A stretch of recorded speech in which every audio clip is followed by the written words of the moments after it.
Buenos días, doctora. Le vamos a hablar sobre la neumonía adquirida en la comunidad. Como definición vamos a tener que es una infección aguda del parénquima pulmonar y esta de aquí va a afectar a pacientes inmunocompetentes que van a estar expuestos a microorganismos fuera del hospital.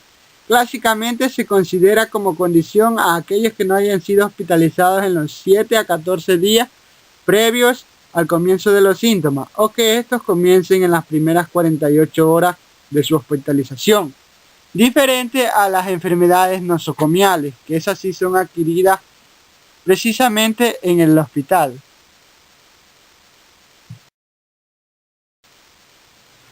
Posteriormente hablaremos sobre los factores de riesgo, entre los cuales tenemos la prematuridad y el bajo peso, menor o igual a 2.500 gramos, infecciones recientes del tracto respiratorio superior, exposición al humo, al tabaco y a contaminantes ambientales, a no recibir lactancia materna durante al menos los 4 primeros meses puede ser un factor de riesgo muy importante, la malnutrición, la asistencia a guardería, problemas sociales, asma, hiperreactividad bronquial, infecciones respiratorias recurrentes.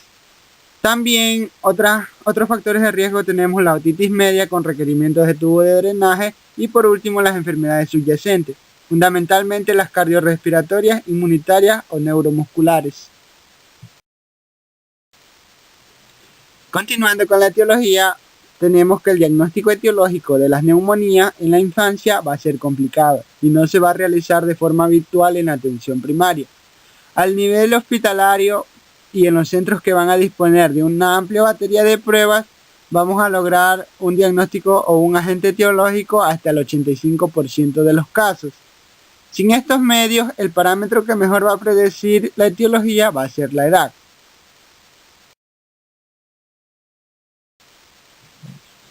En la siguiente tabla nos muestra los patógenos más frecuentes relacionados con la neumonía en niños y adolescentes. Estos se los clasifica en neonatal, entre los cuales vamos a tener Streptococcus agalactiae, enterobacterias como el Escherichia coli, Klebsiella pneumoniae y especies de Proteus. También tenemos citomegalovirus y Listeria monocytogenes. Entre las 3 semanas y 3 meses vamos a tener virus respiratorios, Chlamydia trichomatis, Streptococcus pneumoniae, Staphylococcus aureus, gérmenes en etapa neonatal y Bordetella pertussis.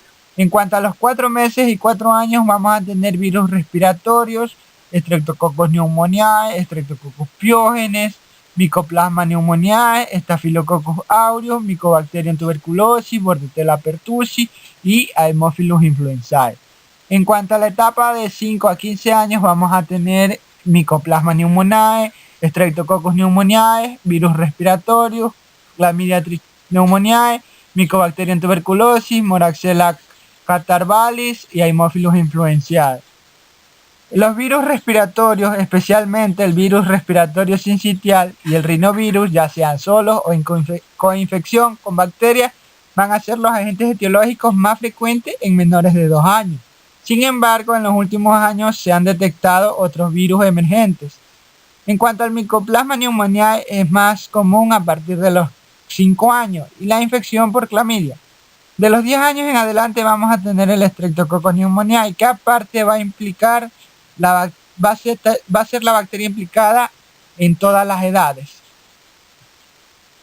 Continuando con la exposición, vamos a hablar sobre el diagnóstico. El diagnóstico de la NAC puede hacerse de forma clínica. De hecho, el diagnóstico clínico es fundamental. Para esto hay que tomar en cuenta una correcta anamnesis, los antecedentes del paciente, sintomatología. Entre estos los más importantes son la fiebre, la tos y la taquipnia. La fiebre generalmente se encuentra en el 88% a 96% de casos confirmados. Es una fiebre sobre los 38.5 grados centígrados. La tos casi no está presente al inicio por los receptores alveolares que no pueden captarla. La taquipnia es el signo más sensible y específico. La ausencia de taquipnia descarta la neumonía con alta probabilidad en menores de 5 años. En estos casos, otros signos como el uso de los músculos accesorios, retracciones intercostales, subcostales o supraclaviculares, y la auscultación patológica, crepitantes, hipoventilación, también orientan al diagnóstico. La taquipnea. Actualmente se discute el valor asignado a la taquipnea en el diagnóstico. Si bien es 2 veces más frecuente en los niños pequeños con neumonía confirmada radiológicamente, es un marcador de dificultad respiratoria o hipoxemia, no un signo específico de la neumonía. Clásicamente se han descrito dos formas clínicas de la neumonía. La típica, que se caracteriza por la etiología es dada por las bacterias neumococo, el Haemophilus de influenza B, comienza con fiebre y taquipnea, la tos no suele estar presente al inicio. Y la atípica, relacionada con etiología viral, el micoplasma y la clamidia. Se manifiesta con más sintomatología respiratoria, en ocasiones presenta sintomatología no respiratoria, y los signos que sugieren la neumonía son menos evidentes. La clínica varía en función de la edad, del microorganismo responsable y del estado nutricional e inmunitario del paciente. La fiebre sin foco o el dolor abdominal y o vómitos de un niño con fiebre de instauración brusca orienta también al diagnóstico. El dolor costal lo refieren sobre todo niños mayores y adolescentes. La gravedad de la neumonía debe valorarse en función de 3 parámetros que son el estado general del paciente y comportamiento, el compromiso respiratorio, en el que encontramos taquipnea, aleteo nasal, retracciones costales y tiraje costal, y sobre todo la saturación de oxígeno, que como sabemos en normales condiciones está entre 92 a 93%. Diagnóstico radiológico. El diagnóstico radiológico se basa en la radiografía antero-posterior de tórax. No es necesario hacer una radiografía lateral, ya que la que nos muestra mejores signos y una imagen con filtrados y nos orienta a un diagnóstico es la antero-posterior. Está indicada ante dudas en el diagnóstico, ingreso hospitalario, afección general grave o sospecha de complicaciones, derrame pleural, episodios previos de neumonías, neumonía prolongada y escasa respuesta al tratamiento, interés para estudios epidemiológicos. Existen fundamentalmente dos patrones radiológicos de neumonías. El patrón alveolar, que se atribuye a la etiología bacteriana, se caracteriza por consolidación lobar y broncograma aéreo. Sin embargo, la consolidación lobar o segmentaria también se ha observado en lactantes menores de 6 meses infectados por virus. El derrame pleural sugiere casi siempre neumonía bacteriana. Existen fundamentalmente dos patrones radiológicos de neumonías, como lo mencionamos antes. El segundo es el patrón intersticial, más propio de las neumonías virales o víricas. Se caracteriza por infiltrados perihiliares, difusos bilaterales, atrapamiento aéreo y en ocasiones atelectasias por tapón de moco, que se confunden con frecuencia con opacidades sugestivas de origen bacteriano y predisponen al uso de antibióticos. El patrón intersticial también se puede observar en neumonías por clamidia neumoniae, legionela y micoplasma. El diagnóstico microbiológico. Debido a la escasa sensibilidad de algunos estudios microbiológicos, la dificultad para obtener una muestra adecuada y la poca relación costo-beneficio, no se recomienda realizar estudios microbiológicos en pacientes previamente sanos con una neumonía adquirida en la comunidad sin criterios de gravedad y una clínica leve o moderada, que van a ser tratados a nivel extrahospitalario. El estudio microbiológico se reserva para pacientes hospitalizados con neumonía moderada grave que cursen con agravamiento progresivo, niños inmunodeprimidos o sometidos a tratamientos inmunosupresores, brotes epidemiológicos en domicilios o instituciones. Los métodos que se van a usar en estos casos son 5. El hemocultivo, secreción nasofaringea. Esto se toma la muestra por hisopado nasal, el PCR o inmunofluorescencia. Serología en fase aguda y convalescencia para virus respiratorios, especialmente para micoplasma y clamidia. Si existe muestra de líquido pleural, debería remitirse para microscopía, cultivo y detección del agente causal, que puede ser neumococo, y para un PCR. Diagnóstico microbiológico. El diagnóstico microbiológico etiológico de seguridad solo lo da el aislamiento de un microorganismo patógeno en un líquido estéril, ya sea sangre o líquido pleural, y se consigue en pocos casos, dado que la mayoría de neumonías adquiridas en la comunidad no suelen cursar con bacteremia. La tasa de hemocultivos positivos es menor al 10%. Se reservará esta técnica para situaciones en las que por la gravedad o epidemiología sea importante identificar el agente etiológico. Recientemente se han desarrollado técnicas moleculares de diagnóstico rápido que incrementan significativamente la sensibilidad del diagnóstico microbiológico en muestras de sangre o líquido pleural y en el caso del agente etiológico del Staphylococcus pneumoniae. El cultivo bacteriano de nasofaringe no es útil, ya que la presencia de bacterias en nasofaringe no indica infección de la vía aérea inferior. La muestra de nasofaringe puede ser útil para la detección de antígenos virales respiratorios mediante enzimo-inmunoanálisis. El diagnóstico serológico tampoco está indicado de rutina fuera del hospital. Su mayor utilidad se centra en infecciones por bacterias atípicas, virus respiratorios y en estudios seroepidemiológicos. Otras pruebas complementarias son el recuento y fórmula leucocitaria, el PCR y el BSG, la procalcitonina, pulsometría y Mantoux, especialmente este último en. Hay que tener en cuenta que otras pruebas complementarias no van a lograr los suficientes resultados clínicos en base a su sensibilidad y especificidad para diferenciar la neumonía vírica de la bacteriana.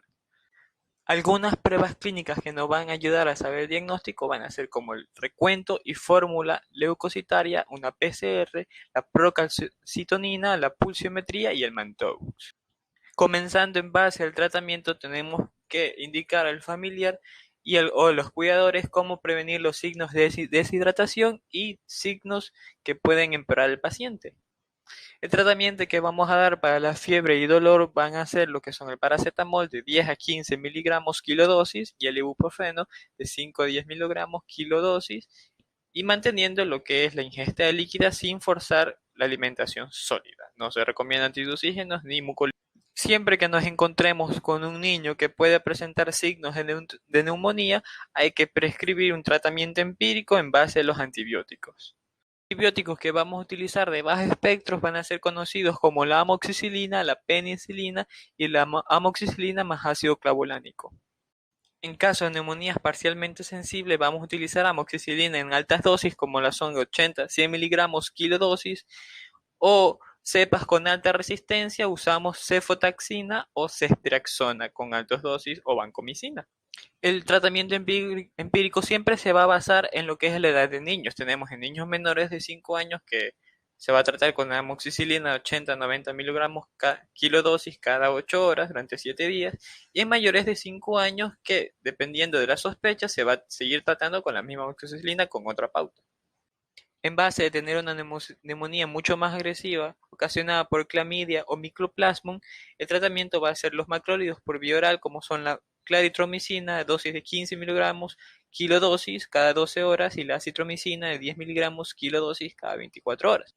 En cuanto al seguimiento al niño, siempre se lo tiene que valorar de las 24 a las 48 horas para determinar un diagnóstico, y sabiendo que la fiebre puede bajar sin tener complicaciones de la 48 a 72. Además, tenemos que considerar que las neumonías recurrentes o atelectasia pueden deberse a aspiración de algún cuerpo extraño, alguna malformación congénita, asma o algún tipo de bronquiectasis. cupo está conformado por Yester Antonio Castro Cedeño, Cristian André Castillo Velázquez, Manuel Adrián Campos Narváez y quien les habla Pascalina Villavicencio Vinces. Esta historia clínica tiene como establecimiento el Hospital Tercero Cayetano Heredia de Salud. Nombre y apellido de la madre Mariela Sánchez Olivares. Nombre y apellido del recién nacido Wilson Daniel Seminario Sánchez. Sexo masculino, edad 5 meses. Fecha de ingreso al hospital. Ingresó el 1 de abril del 2020. Forma de ingreso por emergencia, fue transferido de UBAP de Catacaos. Hora de ingreso 2:10 p.m. y la fecha de ingreso al servicio de pediatría fue el 1 de abril del 2020. Hora de ingreso 6:15 p.m. Referente a su enfermedad actual, tiene tiempo de enfermedad 15 días, síntomas principales tos, dificultad respiratoria y fiebre. Forma de inicio insidioso y con un curso progresivo. Madre refiere que 15 días antes del ingreso su hijo presentó tos no productiva, rinorrea blanquecina y sensación de alza térmica, motivo por el cual acude a emergencia de este nosocomio, donde se le administra tratamiento antibiótico y corticoide, con lo cual síntomas remiten parcialmente que hace 9 días presenta fiebre de 38 grados centígrados, tos seca y ronquido de pecho, por lo que es llevado a centro de atención en Catacaos, donde se le nebuliza y se le da tratamiento parenteral, siendo dada de alta el mismo día. Hace 3 días todo se torna productiva, rinorrea se hace verdosa, además de presentar respiración rápida y quejido, por lo que es llevado al hospital de Catacaos, en donde es referido a este nosocomio ingresando por emergencia. Niega diarrea, diagnósticos previos de la enfermedad actual y medicación recibida antes de su ingreso al hospital, procainica más dexametasona intramuscular en 2 oportunidades, paracetamol 1/4 de cucharadita cada 8 horas y dextrometorfano cucharaditas de 3.5 cc cada 12 horas. De acuerdo a las funciones biológicas, el apetito disminuido, no succionaba bien, sed disminuida, no quería lactar, el sueño disminuido, la orina de 3 a 4 veces al día, coloración amarillo claro, deposiciones pastosas, amarillentas, sin moco, sin sangre, sin tenesmo y sin restos de alimentos, con una frecuencia de 2 veces al día aproximadamente, con un peso de 8 kilogramos antes de la enfermedad. Madre refiere que se ha adelgazado. Entre los antecedentes personales prenatales, el número de gestación es el tercero, control prenatal sí, 7 veces durante toda la gestación, en el inicio desde el segundo mes de embarazo por obstetricia. No refiere ningún problema durante la gestación. Entre los natales, el tipo de parto donde fue atendido por cesárea, distóxico en presentación podálica, atendida en este nosocomio. Peso al nacer 2.500 gramos, talla al nacer no recuerda, no está registrado en el carnet de control. Condiciones al nacer, Apgar, llanto, madre refiere ver que el niño lloró inmediatamente al nacer. Entre los neonatales, inicio de lactancia materna, ictericia, oncefalitis, otros problemas y no presentan ningún problema y caída de cordón umbilical a los 7 días de vida. Referente a la alimentación, madre refiere que el paciente recibe leche materna desde nacimiento y le daba de lactar 5 minutos en cada pecho cada vez que el niño lloraba. Luego de 2 meses dejó fórmula e inició lactancia materna. Ni ictericia, cólicos, estreñimientos, diarreas ni regurgitaciones. A lactancia aún no inicia porque tiene 5 meses. Referente a la alimentación actual, el paciente recibe lactancia materna. Madre refiere darle de 1 a 2 onzas de agua después de 30 minutos de darle a lactar. Referente a sus inmunizaciones, se contactó con un documento de registro que ha recibido a los 4 días de nacidos la vacuna contra la tuberculosis y contra la hepatitis viral. Y el antipolio y rotavirus más la primera dosis de pentavalente y también el antipolio y rotavirus más la segunda dosis de pentavalente. En el desarrollo físico y psicomotor, madre refiere a un buen desarrollo físico y psicomotor. Antes de la enfermedad actual se le preguntó a la madre por los hitos del desarrollo para su edad.